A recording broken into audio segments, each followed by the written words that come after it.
Deus tem feito uma obra extraordinária, não somente no Brasil, mas no mundo todo, despertando pessoas despertando o interesse de muita gente para as grandes doutrinas da graça, que foram redescobertas pela Reforma Protestante, e que nada mais são do que as doutrinas que são ensinadas pelos apóstolos e profetas do Antigo Testamento. Então, para nós é um privilégio estar com vocês, e vamos dar continuação ao que vimos hoje de manhã. Estamos falando a respeito de interpretação bíblica. Hoje pela manhã, vou falar para amor daqueles que não estiveram, para que eles possam se encaixar. Hoje pela manhã, nós falamos do surgimento de duas escolas de interpretação logo depois da morte dos apóstolos. Uma, situada no norte da África, na cidade de Alexandria, que, influenciada pela cultura da época, seguiu uma interpretação alegórica. Ou seja, eles achavam que o sentido literal da Bíblia, aquele sentido óbvio, ele era secundário e ele era rudimentar.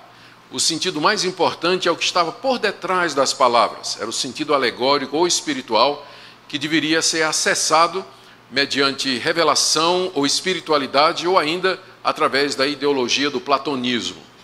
Em oposição à escola de Alexandria e o seu método alegórico, surgiu a escola de Antioquia, na Síria, que conscientemente se opôs a esse tipo de interpretação, valorizando o sentido óbvio, natural das Escrituras, dizendo que cada texto tinha somente um sentido e não múltiplos textos, como o pessoal de Alexandria dizia, e que a intenção do autor era determinante para a compreensão do significado, que devíamos dar atenção ao contexto histórico em que a Bíblia foi produzida, e que nós não deveríamos interpretar o Antigo Testamento alegoricamente em busca de Cristo, a não ser que o Novo Testamento autorizasse ou nos desse base para dizermos que essa ou aquela passagem é messiânica.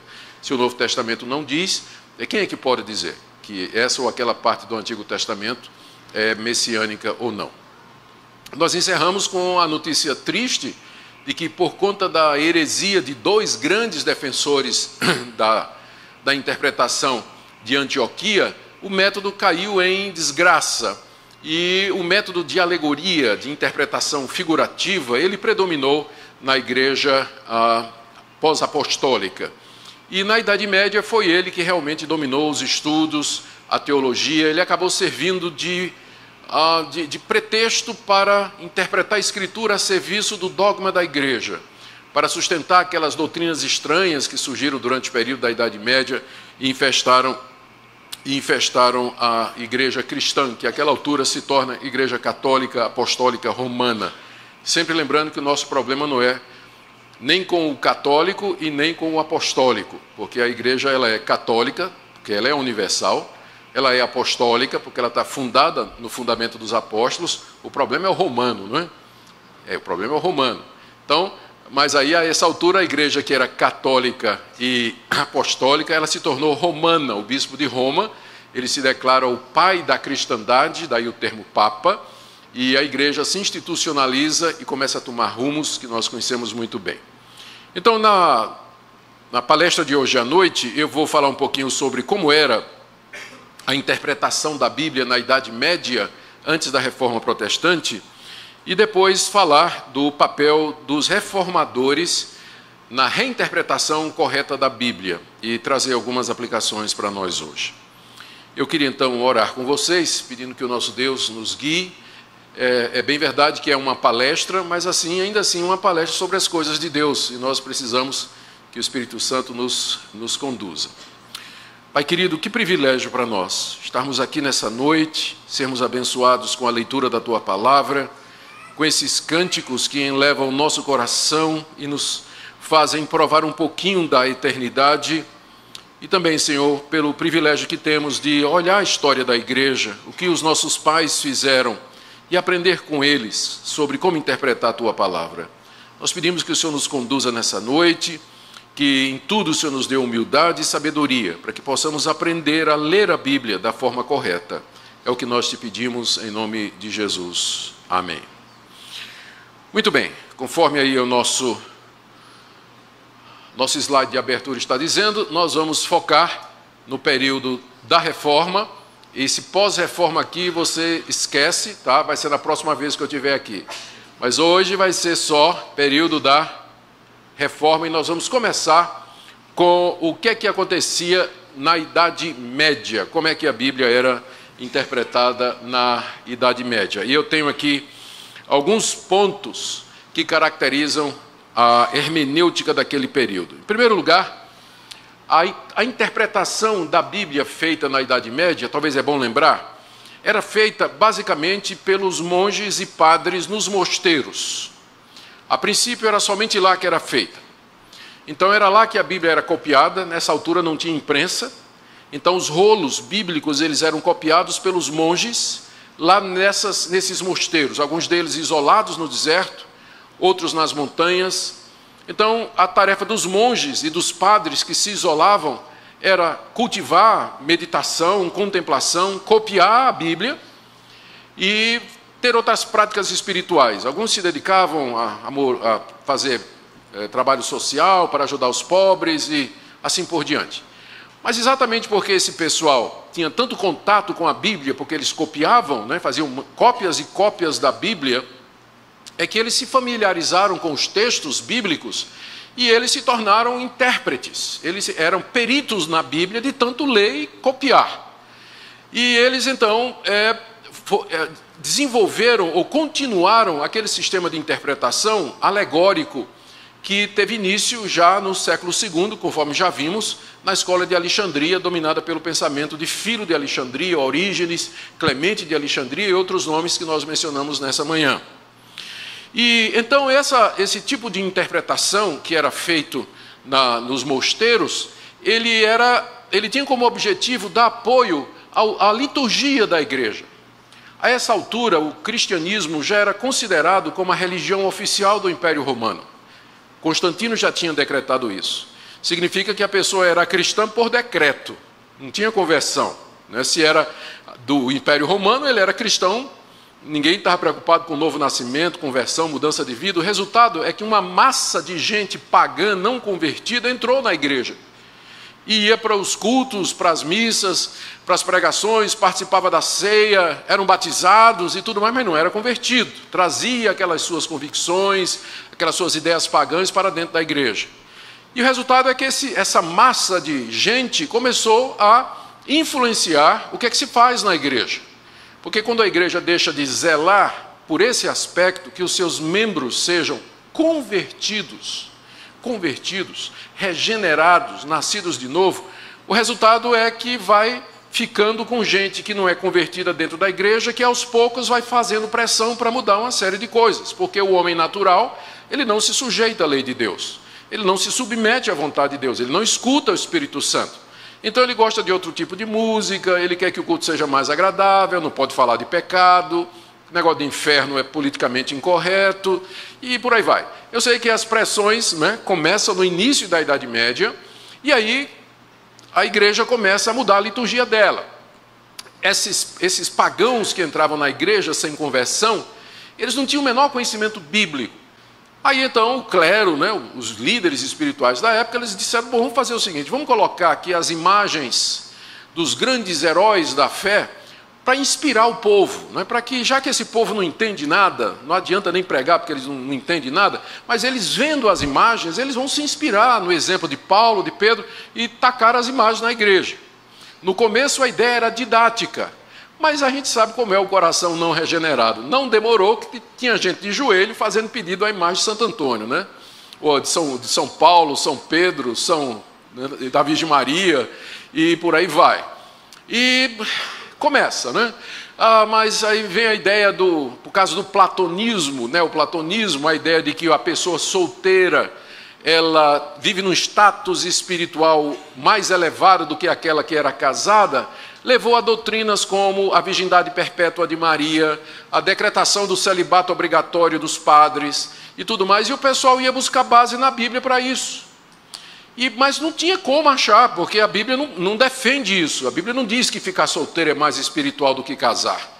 E muito menos a Bíblia defende que Maria permaneceu virgem depois de ter tido Jesus Cristo. Ao contrário, a Bíblia menciona inclusive os irmãos de Maria. os filhos de Maria, né, os irmãos de Jesus. Dá o nome deles, inclusive, lá em Marcos capítulo 6. Então, a única maneira de sustentar esses dogmas, essas ideias novas que estavam chegando, era exatamente usar o sistema alegórico que dava apoio à liturgia da igreja e o dogma eclesiástico. Esses dogmas que foram impostos como purgatório, intercessão dos santos, o papel de Maria na salvação, o uso de vela, de candelabro, o mistério da missa, que o padre tem poder para transformar o pão no corpo de Cristo e o vinho no sangue de Cristo através das palavras pronunciadas em latim, a ideia do confessionário, que padre perdoa pecado, a extrema unção na hora da morte, casamento como sacramento, todas essas ideias que surgiram durante a Idade Média, elas eram apoiadas por uma leitura alegórica da Bíblia. Ou seja, não se procurava o sentido real e verdadeiro do que a Bíblia estava dizendo, mas a Bíblia era mais usada como pretexto, particularmente para defender o surgimento do papado, o Papa como representante de Cristo na Terra e o magistério católico como sendo o canal de revelação de Deus para a Igreja.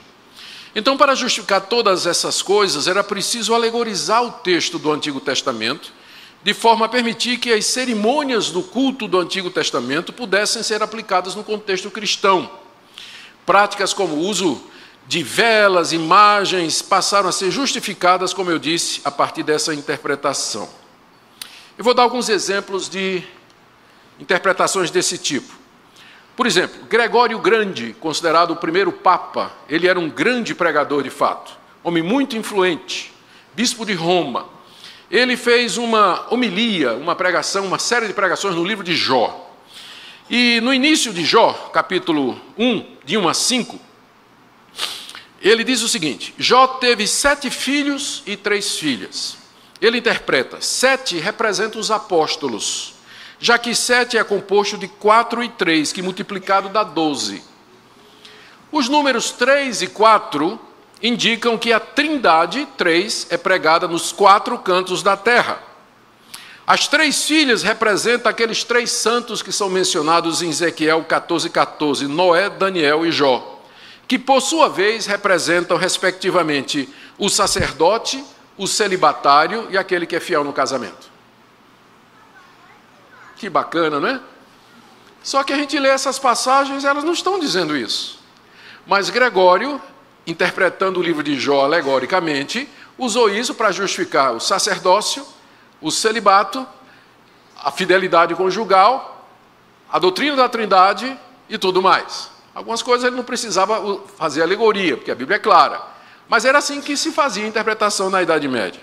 Outro exemplo, o Salmo 7 a 8, que diz assim, falando do homem, diz que Deus lhe deu domínio sobre as obras da sua mão, e sob seus pés tudo lhe puseste, ovelhas e bois, todos, e também os animais do campo, as aves do céu, os peixes do mar, tudo que percorre as sendas dos mares. Essa passagem do Salmo 8, de 7 a 8, ela foi usada por Antônio, que era bispo de Florença, para pregar que Deus havia colocado todas as coisas debaixo dos pés do Papa. As ovelhas são os cristãos, os bois são os judeus e os heréticos, os animais do campo são os pagãos e os peixes do mar são as almas do purgatório. Que beleza, né? Que maravilha de interpretação. Vocês olham assim, vocês ficam abismados, mas hoje em dia, escute os pastores evangélicos, fazem a mesma coisa. Eles pegam a Bíblia e defendem o que eles querem. Usam alegoricamente para justificar as práticas que eles trazem para dentro da igreja, que não tem fundamentação bíblica nenhuma. É um retorno ao que era feito na Idade Média. Ou, por exemplo, Salmo 74, verso 13, que diz assim: esmagaste sobre as águas a cabeça dos monstros marinhos. Essa passagem era usada para defender a expulsão de demônio através do batismo. E vocês acham que as igrejas neopentecostais estão inventando, né? Criando coisa nova. Isso vem da Idade Média. Era uma interpretação de que dizia que aquela água benta expelia demônio. E isso era baseado nesse salmo aqui, interpretação desse salmo. Então, era esse tipo de coisa que prevalecia na Idade Média. Eu podia dar exemplos e mais exemplos para vocês de interpretações que vocês vão olhar assim e dizer, eu não acredito que tinha gente que fazia isso. Pois é, tinha. E o pior, como eu disse, não é que tinha, pior é que tem. Pior é que tem gente usando a Bíblia para justificar coisas na igreja, na liturgia e na doutrina da igreja, usando um sistema de interpretação onde você pode ler o que você quiser na Bíblia. E ainda se passa por santo, como iluminado, porque geralmente vai dizer que Deus revelou e Deus mostrou que é esse o sentido daquela passagem. Deus não vai contra a regra de gramática de um livro que Ele mesmo ensinou, ou contra regras de exegese ou de hermenêutica que Ele mesmo inspirou. Deus não vai dar uma revelação sobrenatural que contraria o sentido óbvio do texto. Um dia eu estava pregando numa igreja, há algum tempo, falando sobre casamento. Quando terminou, um rapaz chegou para mim e disse assim, pastor, eu queria fazer uma pergunta para o senhor. Eu disse, pode falar, meu irmão. Ele disse assim, eu sou casado, mas eu era casado quando me converti. Eu me converti e minha esposa não. Então, eu gosto da minha mulher e continuo casado com ela. Ela não vem para a igreja, eu venho sozinho, mas ela não vem para a igreja. E aqui na igreja tem uma irmã que se diz profetiza, que ela, toda vez que ela me vê, ela diz assim, oh, meu servo, eis que tem uma varoa separada para ti. E ela fica dizendo que eu tenho que me largar da mulher descrente para casar com a varoa crente. Não é? Eu disse, meu irmão, vem cá, abri em 1 Coríntios 7. Digo, lê aqui, o que é que Paulo está dizendo? Se o irmão tem mulher descrente e essa consente em morar com ele, não abandone. Eu perguntei, sua mulher consente em morar com o irmão? Sim, pastor, ela não é crente, mas ela me ama, nós vivemos juntos e tudo mais. Eu digo, então, eu imagino quem seja a varoa, né, que essa profetisa está dizendo. Isso aí não é de Deus não, meu irmão. O Espírito Santo não se contradiz. O Espírito Santo não dá uma interpretação que é contrária ao sentido óbvio do texto. O sentido óbvio do texto. Pois era o que era feito na Idade Média, né? O pessoal violentava as Escrituras para poder justificar as suas práticas. Bom, de qualquer forma, nem tudo estava perdido, porque Deus é misericordioso e, como Jesus disse, as portas da igreja as portas do inferno não prevalecerão contra a igreja. Então, no meio de toda essa confusão aqui, tinha uma nova apreciação pelo sentido literal das Escrituras. Tinha um grupo que não ia nesse sistema de interpretação. E esse grupo, esse interesse pelo sentido natural, óbvio, claro, né, literal da Bíblia, ele surge devido a alguns fatores. Primeiro, o surgimento na Idade Média das chamadas escolas de teologia nas catedrais. As grandes catedrais católicas tinham padres e monges que eram muito versados, alguns deles eram muito cultos, conheciam grego, hebraico, latim, a literatura da época, a filosofia, os pais da igreja. Então eles montavam escolas de teologia para preparar pessoas para o ministério católico. E lá se estudava a Bíblia mais academicamente. Nessas escolas, onde se fazia academia, elas surgem como contraponto aos mosteiros, que eram mais centros de estudos devocionais. Eu mencionei os mosteiros, onde os monges copiavam e interpretavam a Bíblia, mais que devocionalmente. Mas nas catedrais surge um método chamado de quaestio, que ele se aproximava da Bíblia fazendo perguntas, do tipo assim, quem é que está dizendo isso? Para quem ele está dizendo isso? Como ele está dizendo isso? Quando ele está dizendo isso? E por que ele disse isso? Então, na hora que você se aproxima do texto com essas perguntas, as únicas respostas que você vai encontrar é se você ler o texto literalmente. É a única forma de você responder essas perguntas. Então, essas escolas de teologia, com esse sistema chamado quaestio, de você se aproximar da Bíblia fazendo perguntas, começou a despertar o pessoal para o valor do sentido literal, óbvio e natural da Escritura, em contraposição ao que era feito nos mosteiros, né? Onde era simplesmente uma interpretação que tinha como objetivo apoiar a liturgia e o dogma eclesiástico. Outro fator foi o contato de vários estudiosos cristãos da Idade Média com estudiosos judeus que tinham uma abordagem das Escrituras influenciadas pelo literalismo de Rashi. Rashi era o apelido do Rabi Salomão ben Isaac, ele viveu no século XI. Rashi tinha uma interpretação literal do Antigo Testamento. Ele era judeu, não tinha nada de cristão. Mas ele desenvolveu um sistema de interpretação do Antigo Testamento bem literal. E ele publicou essa obra. E influenciou muitos estudiosos cristãos na sua própria abordagem do Antigo Testamento. Um outro fator foi a publicação de um rabino extremamente famoso chamado Maimônides. Ele publicou uma obra, um manual de interpretação chamado Guia para os Perplexos. Isso aí no século XII, onde ele defende que a lei de Deus ela deve ser interpretada e aplicada literalmente. E essa obra caiu na mão de muitos estudiosos cristãos, que passaram a rejeitar o sistema alegórico e dizer, epa, peraí, nós temos que estudar mais a Bíblia, né? Temos que ver realmente o que ela está dizendo, em vez de ficar dando essas interpretações loucas aí. Um fator que é muito interessante foi o surgimento das ordens mendicantes como a dos franciscanos. Eu não sei se vocês conhecem a história de Francisco de Assis. Francisco de Assis era filho de um comerciante riquíssimo em Veneza, na Itália, que era extremamente católico. E esse moço parece que passou por uma conversão legítima. E ele ficou impressionado numa visita que ele fez a Roma para conhecer o Papa, com a riqueza do papado.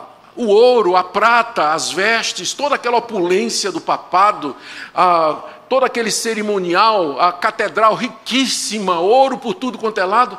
E ele diz, mas espera aí, não é isso que eu estou vendo na Bíblia. E ele foi ler a Bíblia, e foi ler a Bíblia literalmente. E ele viu lá que Jesus era pobre, que Jesus não tinha esse tipo de luxo, e que ele ensinou os discípulos a uma vida de moderação, né, que não, onde o dinheiro não fosse a coisa mais importante. Ensinou a não acumular tesouros na terra, mas tesouro nos céus, não quer dizer que não pode ter alguma coisa. E aí ele resolveu fundar uma ordem, chamada Ordem dos Franciscanos, por conta do nome dele, que se dedicava à pobreza, ao celibato e à divulgação do evangelho entre os pobres. E a maneira como ele lia o evangelho era literal.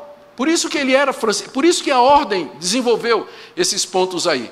Ele não alegorizava aquelas passagens que eram contra a opulência do papado, mas ele fazia uma leitura literal da Bíblia, e isso mexeu com muita gente, não é? Mexeu com muita gente, e era diferente do que se fazia naquela época. A essa altura aparece um cidadão na Inglaterra chamado John Wycliffe. Wycliffe é católico, não é? Ele era católico, mas ele era um católico dissidente. Ele se converte, ele percebe que tem coisas erradas na Igreja Católica, ele percebe que a Igreja havia abandonado as verdadeiras doutrinas. Ele é considerado um pré-reformador, porque ele teve a ideia de traduzir a Bíblia do latim, porque a Bíblia só estava em latim. A Bíblia usada era a Vulgata Latina, traduzida por João Crisóstomo no século IV. E o povo, nem os padres sabiam latim. A missa era feita em latim, porque o padre decorava, né? Ninguém entendia nada do que ele estava dizendo. O Wycliffe resolveu traduzir a Bíblia para o inglês. Foi uma das primeiras tentativas de tradução da Bíblia para uma língua vernácula. Ele foi martirizado, foi morto por isso, né? Ele foi considerado um rebelde contra a Igreja Católica, e ele pagou com a vida isso aí. Mas isso mostra que o Wycliffe entendeu que o povo podia ler a Bíblia, porque o sentido da Bíblia é o sentido simples, óbvio e natural com o qual ela se nos apresenta, que não existe sentido oculto, que só mentes iluminadas que receberam revelação do céu podem entender. Não, mas que a Bíblia é clara para todos os que leem e que ela é realmente a palavra de Deus. Ele estava convencido disso. Então, como eu disse, há uma nova apreciação pelo sentido literal das Escrituras na Idade Média. Mas isso não representou, infelizmente, o abandono do método alegórico, que continuou até que Deus levantou um monge agostiniano chamado Martinho Lutero. A Reforma Protestante ela é mais do que um movimento de retorno à doutrina correta. ela também é um movimento de reforma da liturgia da igreja e, particularmente, a reforma é um movimento hermenêutico, porque rompe com a alegoria que prevalecia até aquela altura.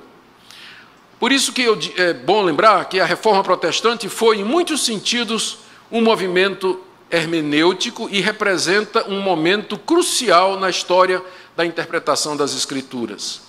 O domínio de séculos de interpretação alegórica foi finalmente quebrado e houve o retorno aos princípios de interpretação defendidos pela escola de Antioquia que nós vimos hoje de manhã. Se você não esteve aqui hoje de manhã, eu creio que os vídeos estarão disponíveis, não é isso, pastor? Você pode, então, depois ver a aula sobre Antioquia, Alexandria, que foi dada hoje de manhã. Aqui eu quero resumir para vocês as principais contribuições da reforma para a hermenêutica bíblica. Não antes sem dizer, aqui estão os principais reformadores: Hus, que é um pré-reformador, Lutero, Calvino, Wycliffe, já mencionei, Zwinglio. Zwinglio na Suíça, Wycliffe Inglaterra, Calvino em Genebra, na Suíça, Lutero na Alemanha e John Hus na Polônia. Palavras de Lutero: pois temos o Espírito Santo como nosso guia. Através de Moisés, ele não nos dá alegorias tolas. Está se referindo àquele tipo de alegoria que eu dei exemplos aqui. Ele nos ensina acerca dos eventos mais importantes sobre Deus, o homem, pecador e Satanás, o originador do pecado. Ele nos ensina, ele não nos dá alegorias tolas. Isso caracteriza o pensamento dos reformadores sobre o tipo de interpretação que era feita pelos sofistas e papistas antes da reforma protestante. Muito bem. Para entender a hermenêutica dos reformadores, primeiro nós temos que entender a posição que a Escritura passou a ocupar no pensamento deles. Os reformadores, eles rejeitaram e condenaram o conceito de que a hierarquia da Igreja Católica era a autoridade máxima em questões religiosas, com o Papa decidindo infalivelmente todas as questões. Esse era o ponto. Antes da reforma, o que prevalecia, se você perguntasse como é que eu sei a verdade a respeito de Deus, a resposta é: a igreja tem a verdade. A igreja é a detentora da verdade. A igreja aqui que eles falavam é a estrutura da Igreja Católica Apostólica Romana. A igreja é a detentora da verdade. E aí perguntava, mas com que autoridade ou por que a igreja é a detentora da verdade? Resposta: porque o representante de Pedro é o seu cabeça. O Papa, que está em sucessão apostólica ligada diretamente a Pedro, ele, quando fala ex cátedra, ou seja, quando ele fala oficialmente, a sua palavra é infalível, porque ele é guiado pelo Espírito Santo e nos dá a verdadeira doutrina. Mas, podia perguntar o católico inquiridor, não é? Por que nós temos doutrinas na igreja que não têm base na Bíblia, como, por exemplo, a virgindade perpétua de Maria, ou que Maria é nossa corredentora? Resposta é que Deus, através do Papa, continua trazendo novas revelações para a sua igreja.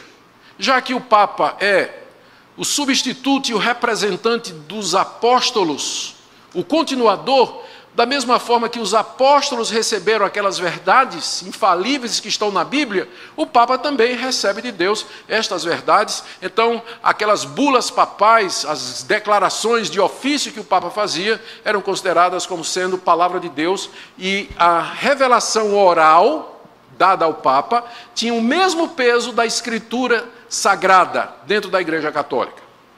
Os reformadores acharam que isso aqui está errado. Por isso, qual foi o principal lema da Reforma Protestante? Sola Scriptura. Somente a Escritura. Ela é a única autoridade de fé e prática na igreja, e não novas revelações dadas ao Papa ou ao magistério católico, que era o colégio de cardeais que tomavam decisões doutrinárias juntamente com o Papa. Os reformadores se revoltaram contra isso e disseram: não, a Bíblia é o juiz maior de todas as controvérsias religiosas. E a Bíblia se interpreta a si mesma. Quem é o melhor intérprete da Bíblia? Ela mesma. Por exemplo, vocês devem ter visto aí um pastor recentemente defendendo uma certa bandeira política, dizendo que está escrito lá no Evangelho de Lucas, Jesus disse, bem-aventurados os pobres. Então nós temos, todo o trabalho da igreja tem que ser em prol dos pobres. Mas aí você vai em Mateus e vê que na verdade a frase completa é bem-aventurados os pobres de espírito.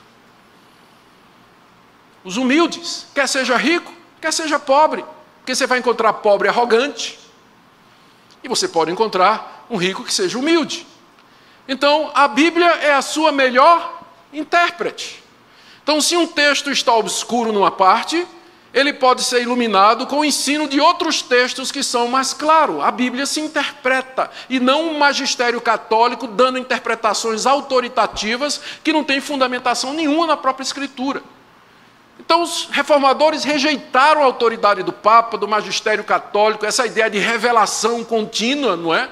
Que Deus continuou a dar novas doutrinas para a igreja, rejeitaram completamente e disseram, o cânon está fechado, a revelação de Deus está completa, sola Escritura. E aí vem a questão. A Bíblia passa a ser central e crucial no pensamento e na prática da reforma e dos seus seguidores.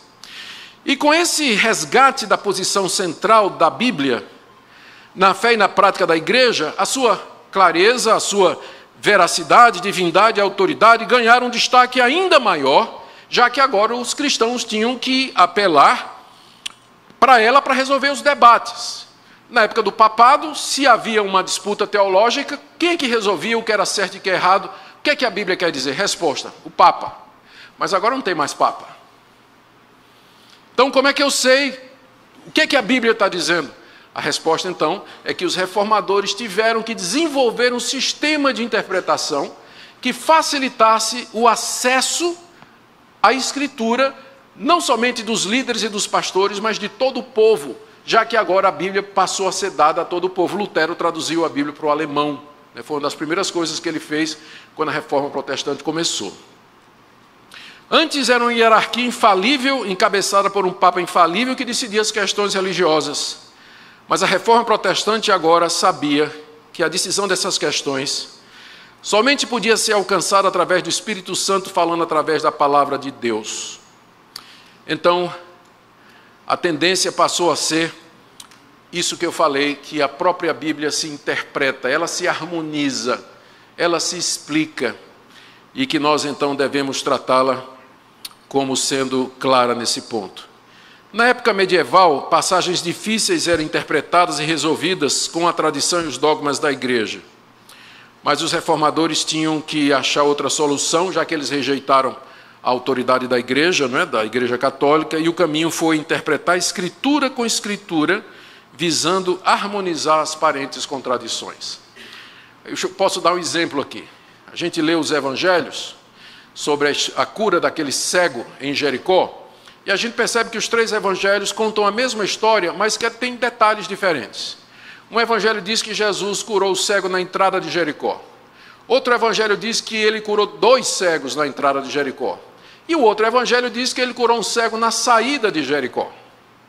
Então como é que a gente resolve isso? A gente não tem um papa para apelar, né? Para ele resolver.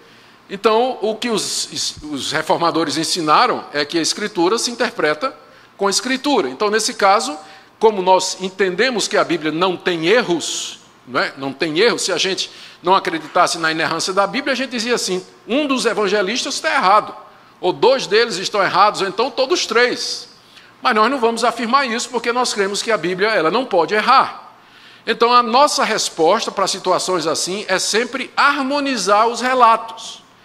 E então, a harmonização, ela tornaria o problema menos grave. E várias tentativas são feitas para harmonizar, como, por exemplo, eram 2 cegos, só que um era o que falava, né? Um era o bocão, né? Vamos dizer assim. O outro era mais tímido. E eles começaram a pedir para serem curados quando Jesus entra em Jericó. E Jesus atende quando sai da cidade. Então, os evangelistas contam a mesma história de perspectivas diferentes, e aí você tem a sua resposta comparando Escritura com Escritura. E para melhorar um pouquinho a situação, a arqueologia descobriu que, na verdade, eram duas Jericós, ligadas por um caminho. Então, a entrada de uma era a saída da outra. Dependendo da perspectiva, a saída era a entrada. Então, havendo boa vontade, nós podemos pegar passagens difíceis que antes eram remetidas para a resolução do Papa e harmonizar, resolvendo escritura com escritura. Isso que os reformadores passaram a dizer. Essa ênfase, então, a Bíblia como infalível, evitou que ela recebesse um tratamento crítico como um livro comum de religião. Os reformadores estavam conscientes de que a Bíblia era um livro humano, isso é, ele foi escrito por homens em uma linguagem humana, vivendo numa época e cultura específicas. Por outro lado, eles reconheciam o caráter divino da Bíblia e empregaram todos os recursos disponíveis na época para o estudo bíblico, e suas conclusões eram controladas por isso. Foi somente depois da chegada do iluminismo, com o racionalismo, que surge o método histórico crítico, que vai dizer que a Bíblia tem erros, que os autores bíblicos eles eram enviesados pela cultura da sua época e que a Bíblia não é confiável historicamente. Mas isso fica para uma outra oportunidade. Mas na Reforma não havia dúvidas a respeito da autoridade da Escritura. E por conta disso ela foi colocada como única regra de fé e prática na igreja e surge o slogan distintivo da Reforma, Sola Scriptura. Era uma reação ao papado e ao magistério católico e novas revelações. Somente a Escritura, ela e somente ela é a autoridade da igreja. E a forma de interpretá-la é usando ela para esclarecer suas próprias partes. Olha o que Calvino escreveu. Bonitinho, não era, Calvino? Bonitinho. Dos reformadores eu acho mais simpático. Lutero é feio demais. Bom, já que nenhuma resposta dos céus nos é dada diariamente, então Calvino estava consciente de que o Espírito Santo não ficava do céu dizendo, isso aí quer dizer isso, soprando, tive uma inspiração, né? Calvino sabia que isso não acontece, né? Então, já que nenhuma resposta dos céus nos é dada diariamente, e desde que as Escrituras são o único registro nos quais Deus aprove consignar a sua verdade para a lembrança eterna, a autoridade que elas, as Escrituras, devem possuir junto aos fiéis, não é reconhecida a menos que creiamos que elas vieram do céu tão diretamente como se ouvíssemos Deus pronunciando-as. Então, Calvino com certeza iria concordar com o que eu vou dizer aqui. Você quer ouvir a voz de Deus? Leia a Bíblia. Quer ouvir a voz de Deus audivelmente? Leia a Bíblia em voz alta. Ele está dizendo isso aqui, não está? Temos que crer que elas vieram do céu tão diretamente como se ouvíssemos Deus pronunciando. Então, esse era o valor que os reformados deram à palavra de Deus. Bom, aquilo ali foi para mostrar para vocês como é que eles viam a Bíblia e o papel importante que a Bíblia passou a ter na igreja depois da Reforma Protestante e a rejeição do papado e o magistério católico. Como era a interpretação dos reformadores? Aqui mais uma citação de Calvino, quando ele, sobre a interpretação alegórica da parábola do bom samaritano, que era usado como meio morto para defender o livre-arbítrio. Porque diz lá que o samaritano, né, ele caiu e ficou meio morto, ele não estava nem morto nem vivo. Então, alguns intérpretes da Idade Média, que a Igreja Católica é semi-pelagiana, ela defendia a liberdade do arbítrio completamente, diziam, olha lá na parábola do samaritano, o samaritano que representa o homem, né, o judeu, na verdade, foi assaltado e que representa o homem, ele não está morto totalmente, ele está meio morto. Resposta de Calvino. Não pode haver qualquer dúvida de que os pais da igreja inventaram essa alegoria, contrariando o sentido genuíno da parábola. Alegorias não devem ser levadas mais além do que a Escritura expressamente sanciona, pois elas estão muito longe de fornecer qualquer base suficiente para a doutrina.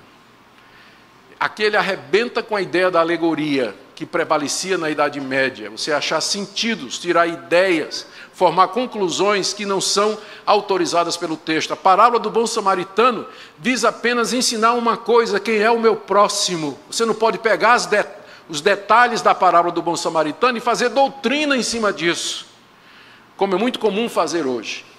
Mas vamos ver aqui alguns pontos da interpretação dos reformadores. Em primeiro lugar, eles davam ênfase ao sentido literal, gramático histórico do texto. Aqui tem uma citação de William Tyndale. Tu deves entender, portanto, que a Escritura tem apenas um sentido, que é o sentido literal. E esse sentido literal é a raiz e a base de tudo, e a âncora que nunca falha. No entanto, a Escritura usa de provérbios, similitudes, parábolas ou alegorias, como todos os outros discursos fazem. Mas o que diz o provérbio, a similitude, o enigma ou a alegoria é sempre o sentido literal que tu deves procurar diligentemente. Só tem um sentido a Bíblia, que é o sentido literal pretendido pelo autor. E às vezes esse sentido é dado de maneira alegórica. Eu usei, por exemplo, a metáfora, a frase. Jesus disse, eu sou a porta. Qual é o sentido literal disso aí? É uma metáfora. Jesus não é uma porta com a fechadura e uma chave. Mas é uma metáfora para dizer que é por ele que se entra ou sai de algum lugar. No caso, o reino de Deus. Então, o sentido literal daquela passagem nos é dado através de uma metáfora. Se você fosse literalista, você diria que Jesus é uma porta.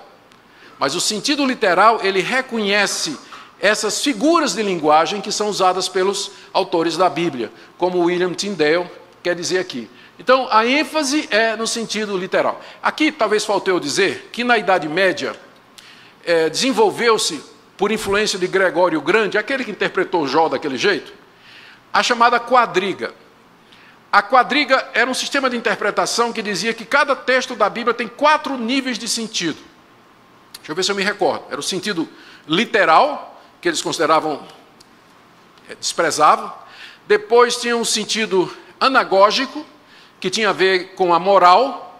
Depois tinha o sentido cristológico. E, finalmente, tinha o sentido espiritual mais profundo. Eram 4 níveis de interpretação. Por exemplo, quando você encontrar a palavra Jerusalém na Bíblia, ela significava, primeiro, a cidade de Jerusalém. Segundo, a comunhão dos santos, que era a igreja.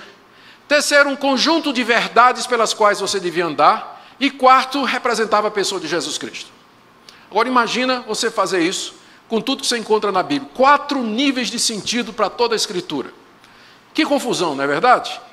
E aí você diz assim, mas pastor, isso me parece fazer sentido, porque toda vez que eu leio a Bíblia parece que ela é nova.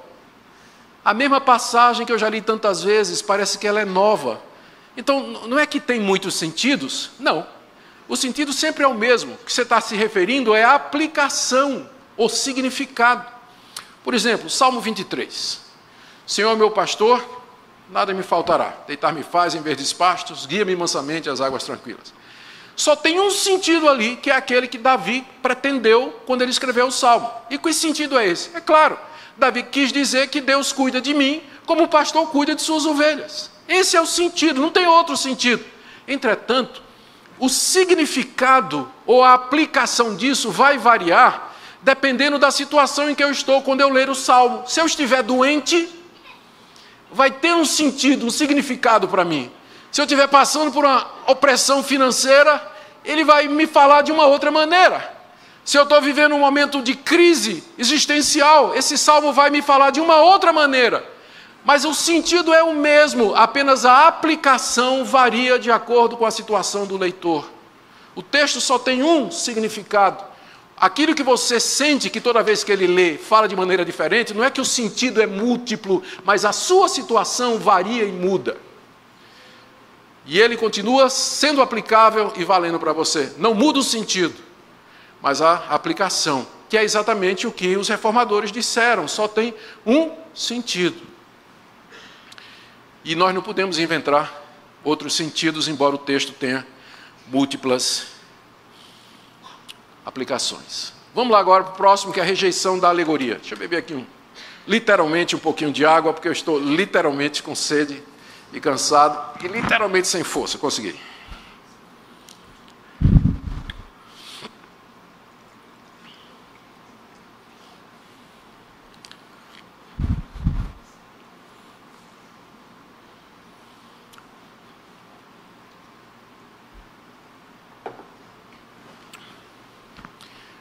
Lutero, ele costumava sentar-se à mesa da casa dele, juntava os amigos e conversava sobre teologia.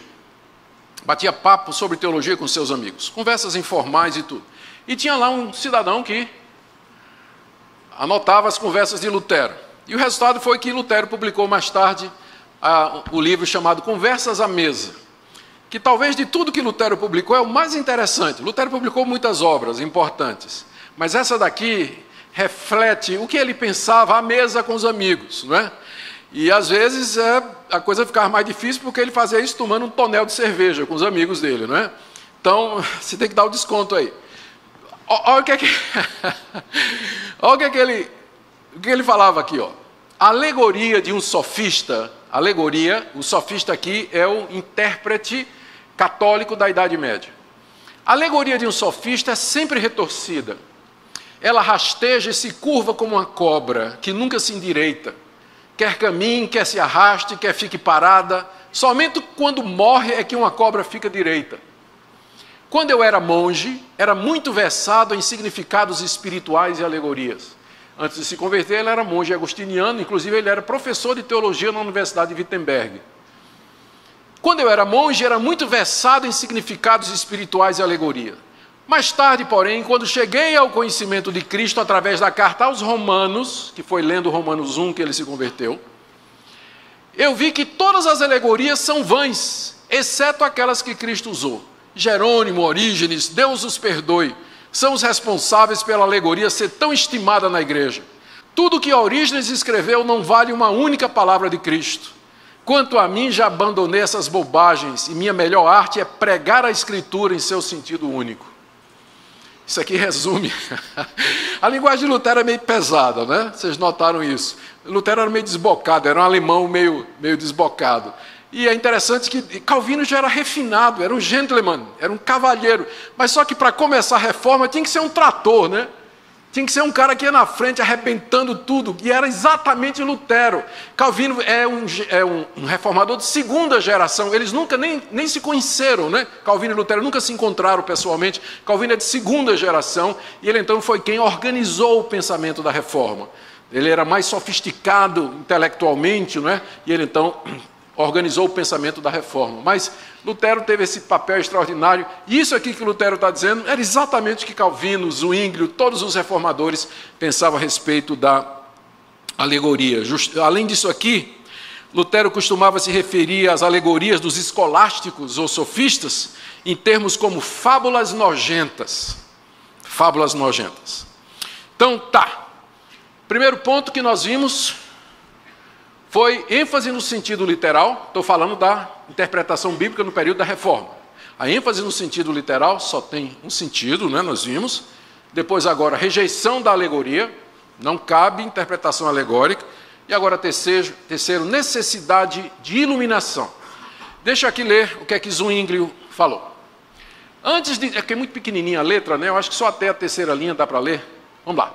Antes de dizer qualquer coisa ou ouvir o ensinamento do homem, eu vou primeiro consultar a mente do Espírito de Deus. Ouvirei o que o Senhor disser.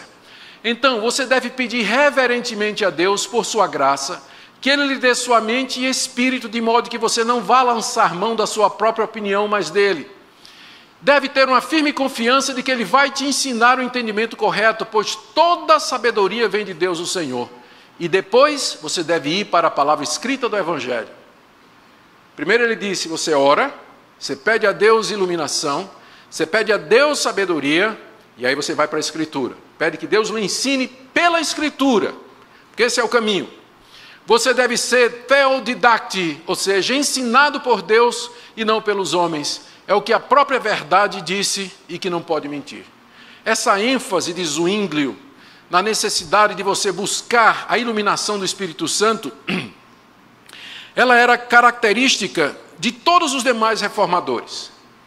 Aqui a gente precisa fazer uma distinção muito importante, porque eu venho dizendo até agora que a Bíblia é clara no seu ensino.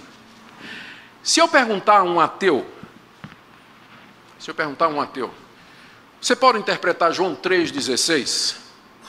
O ateu, um ateu culto, que conheça grego, que conheça hebraico, latim, é versado em arqueologia, literatura antiga, história do mundo antigo, ele ia pegar João 3,16 e ia dizer, Deus palavra grega theos, que é usada no Novo Testamento para se referir à divindade tanto dos israelitas como dos cristãos.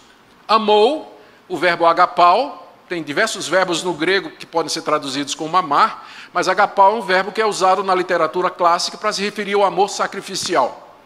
O mundo, palavra grega cosmos, que significa tanto uma grande quantidade de pessoas como a totalidade de indivíduos de uma região, e pelo contexto aqui se refere realmente a todas as pessoas que há no mundo. De tal maneira, um advérbio de comparação, que deu, verbo de domínio grego, que significa entrega livre, o seu filho, huios, unigênito, palavra grega que significa único nascido, equivale a primogênito, o primeiro, não é? Primogênito, para que todo aquele que nele crê, então essa preposição, essa conjunção para que, ela introduz um verbo aí que está na voz, que está no infinitivo, todo aquele que nele crê. Crer aqui é o verbo que significa confiar, o verbo pistel no grego. Não pereça, o verbo aqui significa destruir-se ou perder-se completamente. Mas tem a vida eterna, o adjetivo aionios, qualificando vida, que significa não somente uma vida de longa duração, mas uma qualidade de vida que tem a ver com Deus. Se o ateu souber grego, se ele souber gramática, ele vai dizer isso para você. Aí você pergunta, e você acredita nisso? Ele diz, claro que não. De jeito nenhum. Quem acreditava nisso é João, que escreveu isso. Aliás, eu acho que não foi nem João que escreveu, foi um cara aí no século II, imitando o apóstolo João. Porque a interpretação, em grande parte, é regra de gramática. Regra de gramática. Regra simples de interpretação. A hermenêutica bíblica, ela faz parte da disciplina hermenêutica geral. Regras de interpretação que servem para ler livro jurídico, livro de literatura clássica, para ler qualquer coisa. Qual é a diferença do Espírito Santo? É que quando você estiver lendo João 3,16, o Espírito Santo vai dizer, isso aqui é para você. Isso aqui se refere a você. Deus amou o mundo, está dizendo que você faz parte destes que Deus amou. E que se você crê, você tem a vida eterna e você não vai ser destruído. Então, é nesse sentido que nós entendemos iluminação. Não pode ser o sentido de que Deus vai dar entendimento de coisas que se adquirem pelos meios naturais. Deixa eu dar um outro exemplo aqui, que eu vou botar uma pimentinha agora, viu, pastor? Lá em 1 Coríntios, capítulo 15, o apóstolo Paulo diz assim, o que farão os que se batizam pelos mortos? Se os mortos não ressuscitam, por que eles se batizam pelos mortos? Eu pego essa passagem onde Paulo está falando de batismo pelos mortos e entrego a 10 ateus, que conhecem grego, hebraico, aramaico, tudo, cultos. E peço para eles darem uma interpretação. E no outro quarto eu coloco 10 irmãos crentes, homens de oração, piedosos, santos homens de Deus, mas que não têm esse conhecimento, sabem português, só, não tem entendimento de mais nada. E eu peço para eles darem a interpretação daquela passagem. Quem vocês acham que vai dar a interpretação mais certa? Se eu fizer aqui uma pesquisa, vai dividir. Quer saber o que eu acho? Acho que os ateus vão dar. Por quê? Porque eles vão lembrar dos estudos dele, que lá em Corinto tinha uma seita cristã que costumava batizar os seus mortos em nome de Jesus Cristo, porque eles acreditavam que o batismo salvava. E que um dia os mortos iam ressuscitar. Aí Paulo está dizendo para os coríntios que não criam na ressurreição. Esse pessoal tem mais fé do que vocês. Eles estão errados se batizando pelos mortos, mas eles têm mais fé do que vocês, porque pelo menos eles acreditam na ressurreição. Boa parte de interpretação, conhecimento, estudo. Qual é o papel do Espírito Santo? O papel do Espírito Santo é dizer a você, isso é para você. É o que a gente chama de conhecimento salvador da Escritura. E somente o Espírito Santo pode iluminar o nosso entendimento.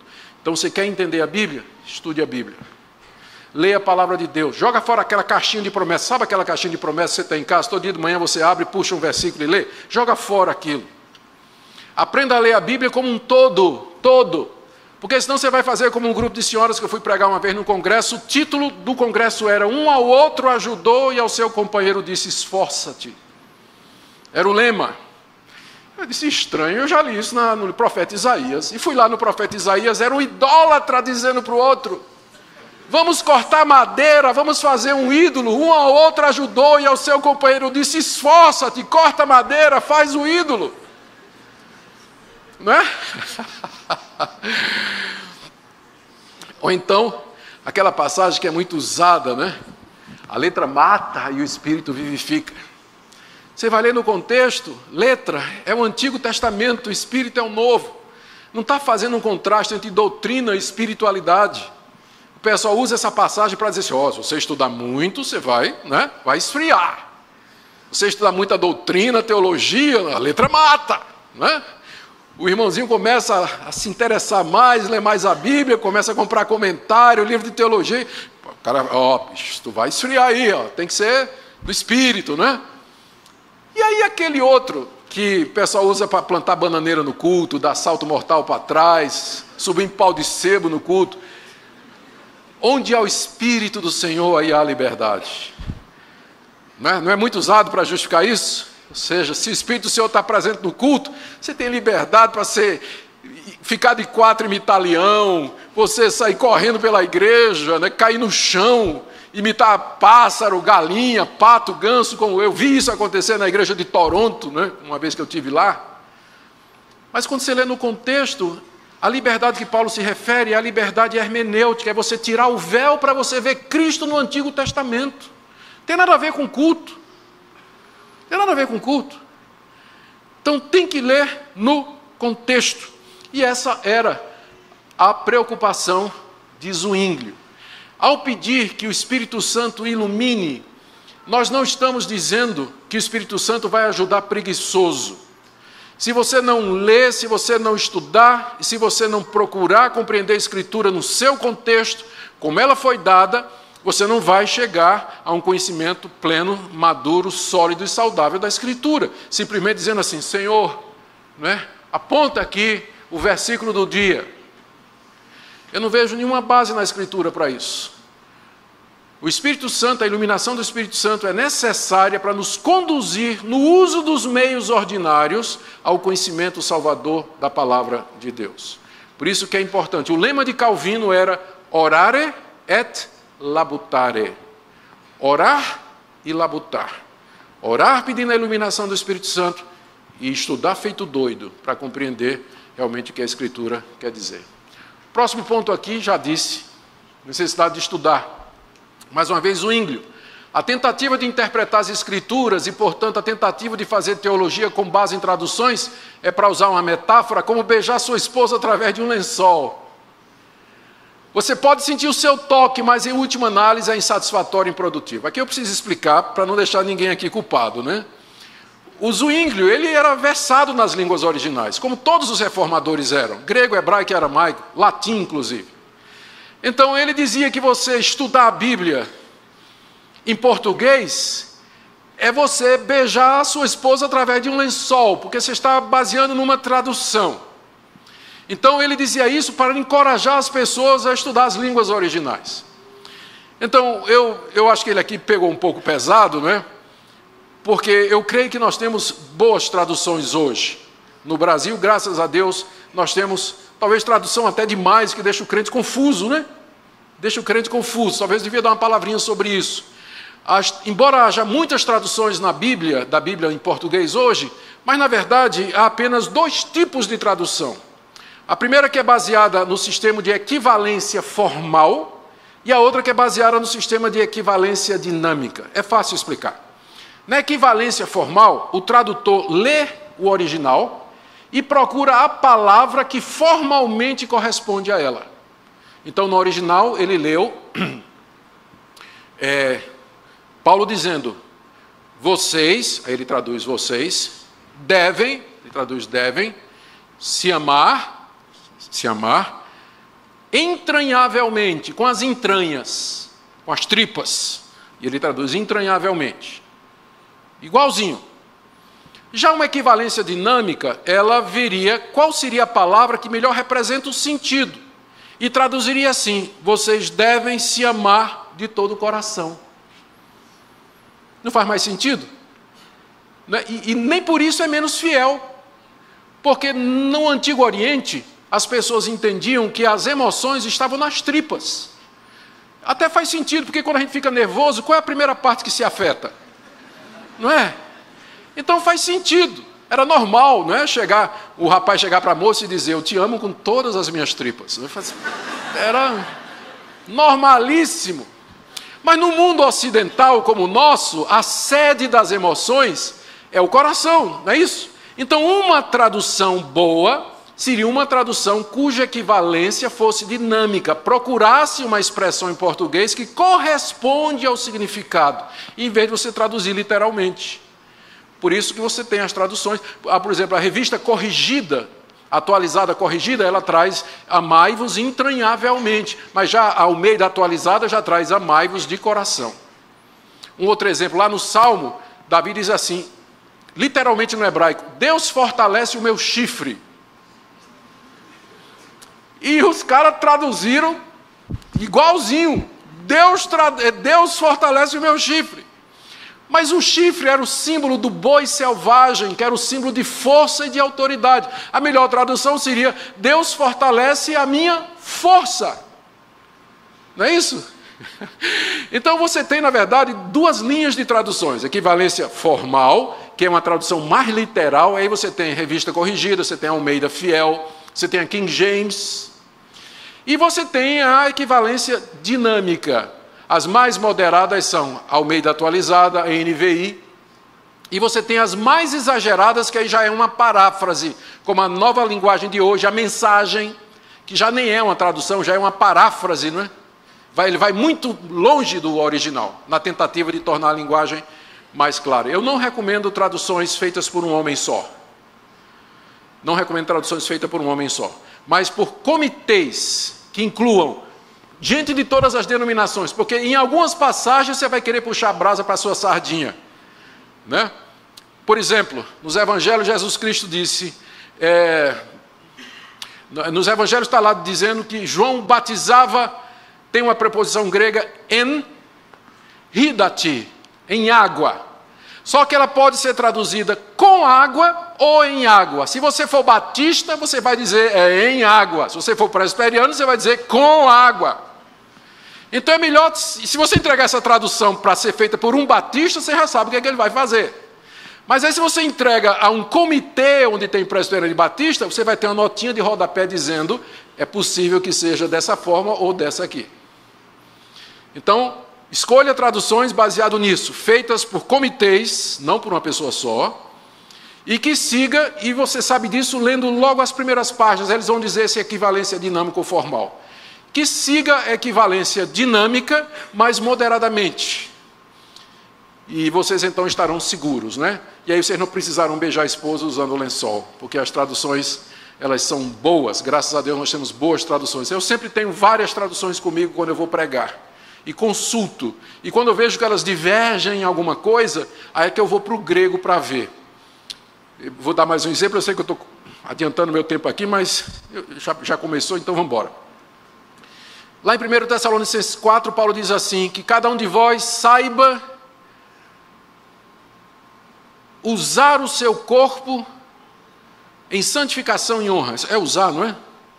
É usar. Que cada um saiba possuir o seu corpo em santificação e honra. Aí você vai lá para a NVI, você vai lá para a nova tradução da linguagem de hoje e diz assim, cada um saiba arrumar uma esposa em santificação e honra. Espera aí, um está dizendo possuir o corpo e outro está dizendo obter uma esposa em santificação e honra. Qual é o problema? O problema é que Paulo usou a palavra vaso no grego. E o verbo que ele usa para possuir pode significar usar ou manter. Tem todos esses significados. Então tem várias combinações possíveis. Ele pode estar se referindo ao seu próprio corpo ou então à sua esposa. São traduções alternativas possíveis. Se você é uma pessoa de uma tradução só, você vai se perder. Mas se você estiver lendo duas ou três, você vai dizer, pá, alguma coisa está errada aqui. E aí você vai consultar um comentário, vai ler uma nota de rodapé, para ver porque é que está assim. Igual aquele... Tem um sermão muito famoso, não é? No rei Agripa, quando Paulo estava pregando diante do rei Agripa, o rei Agripa disse, por pouco me fazes, me convences a ser cristão. Lembra daquilo ali? Tem um sermão famoso, o título é Quase Cristão, mas Totalmente Perdido. Só que aí a NVI traduz assim: você acha que com tão pouco você me convence a ser cristão? Exatamente o oposto. O sentido é exatamente o contrário. E aí qual o problema? O problema é exatamente um verbo que Paulo usa, que pode ter os dois sentidos. Aí você vai ter que ir para o comentário, vai ter que ralar, vai ter que perguntar ao pastor e tudo mais. Por isso que os reformadores disseram: você precisa... Volta aqui, volta. Você precisa estudar. Nós estamos lidando com um livro antigo, 2000 anos, escrito em línguas que não se falam mais, cujos autores já morreram e que foram produzidos no contexto de uma cultura que não existe mais. Então nós precisamos, além de orar, precisamos estudar, para que a gente possa ler a Bíblia e interpretá-la corretamente. Necessidade de estudar. Próximo ponto: escritura com escritura, como eu já mencionei. Aqui eu vou citar um reformado moderno, o R6 Sproul, que morreu no início desse ano, um homem de Deus. Quando os reformadores se apartaram de Roma e proclamaram sua convicção de que a Bíblia deveria ser a autoridade suprema da igreja, foram também muito cuidadosos em sua preocupação em definir princípios básicos de interpretação. A primeira regra de hermenêutica foi denominada analogia da fé. Analogia da fé significa que as escrituras interpretam as escrituras. Sacra Scriptura su interpres. As sagradas escrituras são o seu próprio intérprete. Em termos simples, isso significa que nenhuma passagem das escrituras pode ser interpretada de tal forma que o significado alcançado seja conflitante em relação ao ensino claramente exposto pela Bíblia em outras passagens. Aqui vem também a expressão tota scriptura, não somente sola escritura, mas tota escritura, toda a escritura. Você não pode fazer uma doutrina com base apenas em uma passagem, você tem que ver o ensino total da escritura para poder fazer isso. Tá? Então, esse era o ponto que eu já falei, vou seguir. Próximo ponto: intenção do autor humano. Eu tinha falado para vocês da quadriga, não é? Aqui está ela. Na Idade Média, a quadriga tinha até um versinho. O versinho em latim era essa: litera gesta docet, quid credas alegoria, moralis quid agas, quod tendas anagogia. Entenderam? Está aqui, ó. A letra ensina os fatos, a alegoria o que deves crer, a moral o que deves fazer e a anagogia dá a direção. Eram os 4 níveis de sentido que tinha na Bíblia, que eles diziam: o sentido literal, sentido alegórico, sentido moral, sentido anagógico. Resposta de João Calvino para isso: cada texto tem apenas um sentido, que é o literal, que é aquele pretendido pelo autor humano. Essa é a grande diferença entre a hermenêutica da Reforma e a hermenêutica da Idade Média. Só tem um sentido o texto. E para você descobrir esse sentido, você tem que estudar o contexto, você tem que procurar o que é dito antes, o que é dito depois, a situação em que o autor escreveu, a intenção dele e assim por diante. Eu sei que com isso eu estou tornando a tarefa dos pastores complicada, não é? Porque como é que você vai pregar a partir de agora? Vocês entenderam porque a exposição bíblica ela é difícil de fazer, ela dá trabalho, mas ela é tão útil. Ela abençoa o povo de Deus, porque o expositor bíblico ele tem que passar por todo esse processo. Para expor um texto da Escritura, você tem que fazer tudo isso. Por isso que o pessoal prefere pregar alegoricamente, os pastores. Eles pegam um texto lá, né? Aí começa a contar história, conta piada, conta fato da vida dele, manda o povo, vira para o seu amigo aí e repita, né? Vira para o cara de lado e diga: você é lindo, e tal, diga: você vai vencer, diga aí, repita aí, agora toda a igreja, repita comigo, nós vamos vencer. Aí o cara durante 45 minutos é animador de auditório. Exposição bíblica, explicação da Bíblia, zero. Nada, ralo.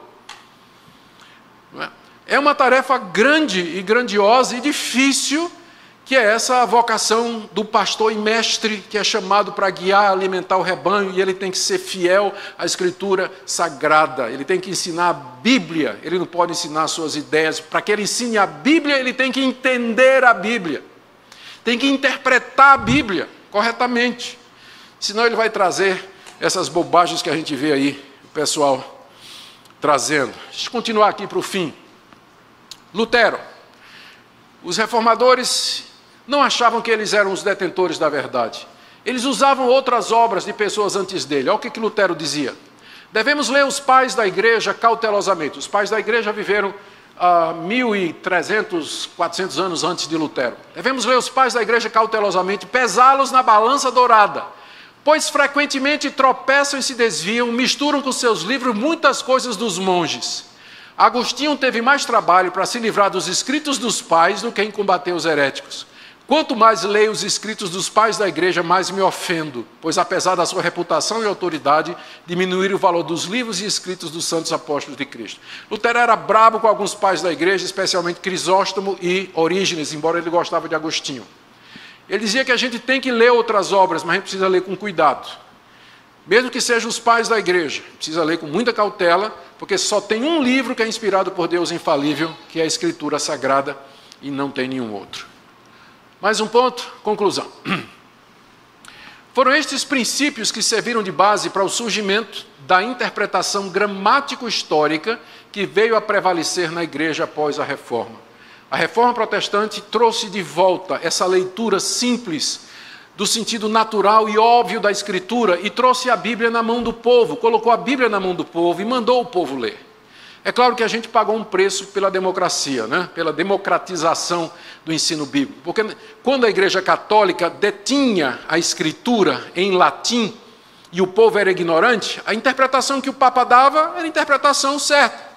Mas aí quando a Bíblia foi dada ao povo e o povo começou a interpretar, começaram a surgir as diferenças entre nós protestantes. Então vieram os calvinistas, vieram os luteranos, vieram os zwinglianos, os anabatistas, depois vieram os independentes, os congregacionais.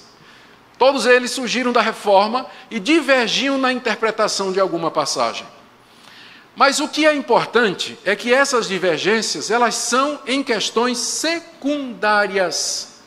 As grandes questões, as grandes doutrinas fundamentais da cristandade que foram perdidas na Idade Média, elas são confessadas por todas essas igrejas que vieram historicamente da Reforma Protestante. A divindade de Cristo, a autoridade da Escritura, a doutrina da Trindade, salvação pela graça mediante a fé. Resumido tudo nos 5 slogans da Reforma: sola Escritura, somente Cristo, somente a graça, somente a fé e glória somente a Deus. Isso todos os reformadores afirmavam. Divergiam sobre forma de batismo, relação com o Estado, da igreja com o Estado. Havia divergências sobre a questão da ceia, especialmente zwinglianos e luteranos. Mas, no mais, esse sistema de interpretação, ele continua até hoje a produzir coesão entre os verdadeiros evangélicos e os verdadeiros cristãos. Por isso que eu transito em diversas denominações. Eu tenho, graças a Deus, o privilégio de pregar em várias igrejas que não são igreja presbiteriana. Mas lá eu me sinto entre irmãos, porque eu encontro gente que crê exatamente nas grandes verdades fundamentais do Evangelho. Por quê? Porque leem a Bíblia como eu leio.